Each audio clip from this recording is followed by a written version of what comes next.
দক্ষিণ কোরিয়ায় ক্ষেপণাস্ত্র মোতায়েনের বিরুদ্ধে ব্যবস্থা নেবে চীন।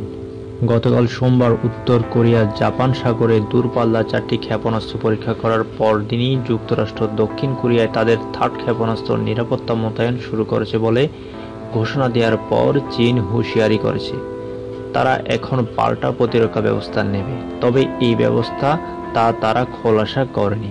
সেনা সূত্র উদ্ধৃতি করে দক্ষিণ কোরিয়ার বার্তা সংস্থা ইউনাপ বলেছে, এপ্রিল মাসের মধ্যেই মার্কিন এই ব্যবস্থা কার্যকর হবে। যুক্তরাষ্ট্র ও দক্ষিণ কোরিয়া বলেছে, এই নিরাপত্তা ব্যবস্থার মূল লক্ষ্য উত্তর কোরিয়ার ক্ষেপণাস্ত্র হামলা থেকে রক্ষা। বলা হচ্ছে, থার্ড স্বল্প ও মধ্য পাল্লার ক্ষেপণাস্ত্র আঘাত করার আগেই তা শনাক্ত করে আকাশে ধ্বংস করতে সক্ষম হবে।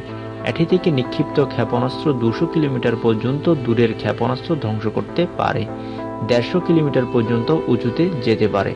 কিন্তু দক্ষিণ কোরিয়ায় এ ধরনের ক্ষেপণাস্ত্র নিরাপত্তা ব্যবস্থা মোতায়েন নিয়ে বেশ কিছু দেশ আপত্তি করেছিল। রাশিয়াও থার্ড মোতায়েনের বিরুদ্ধে। চীন ও রাশিয়ার উদ্যোগে এই ব্যবস্থার রাডারের আওতায় তারাও চলে আসবে। চীনা পররাষ্ট্র মন্ত্রণালয় এক বিবৃতিতে জানিয়েছেন, কোরিয়ার উপদ্বীপ এই ক্ষেপণাস্ত্র নিরাপত্তা ব্যবস্থা তাদের কৌশলগত নিরাপত্তার স্বার্থ খর্ব করবে।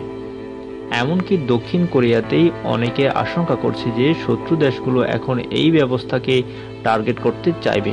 ফলে যে সব জায়গায় এই ব্যবস্থা মোতায়েন করা হচ্ছে তার আশেপাশে জনজীবন হুমকিতে পড়তে পারে। দক্ষিণ পূর্বাঞ্চলীয় সাংজু অঞ্চলে বহু বাসিন্দা গত বছর আগস্ট মাসে থার্ড মোতায়েনের পরিকল্পনার বিরুদ্ধে মাথা ন্যাড়া করে প্রতিবাদ জানিয়েছিল।